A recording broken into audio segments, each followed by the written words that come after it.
there is coming into embodiment that gives you imposter syndrome. It makes you feel like, how am I supposed to be this person? And embodiment and aesthetic go hand in hand, but it's more about authenticity that is your aesthetic. You know, you don't have to, if you want to be spiritual, like I'm talking about spiritual stuff in a Peterbilt jacket. This is a semi-truck company, and I wear it with honor because I came from like a family of truckers that like fed people all over the world.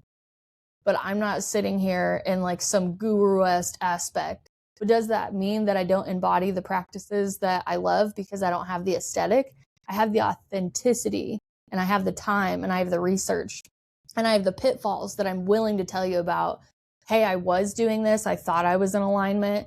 That was my lesson to dig deeper into a discernment. So embodiment is literally like doing what you say you are going to do, but also living what you're preaching to others.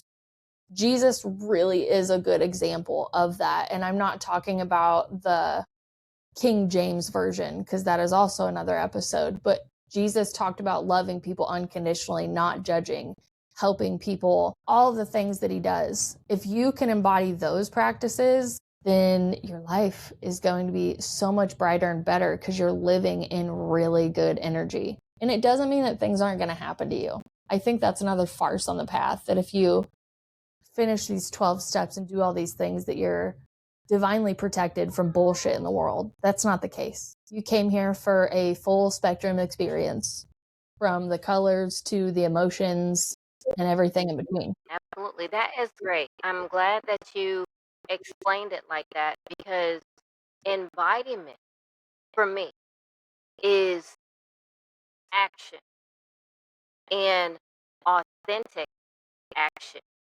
as a whole. So you can't just talk the talk, you got to walk the walk as well.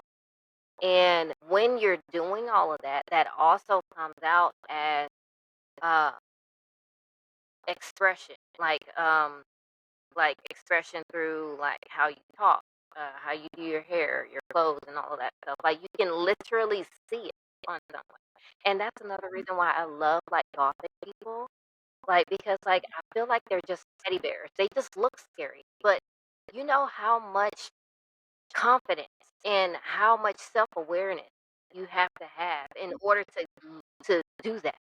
Like that is amazing. Like their confidence is literally in your face, and you can do nothing but accept it or put it down, you know? And I just love just I that is embodiment. Like looking at a goth person walking down the street is embodiment. And Oh, the wow. It's so Peaky Blinders without being Peaky Blinders. Like there's a confidence and just an aura about it. I think about the dedication and the upkeep, with something like that, like painting your face a certain way, learning tutorials of how to do it properly. Yeah, that's a really good example.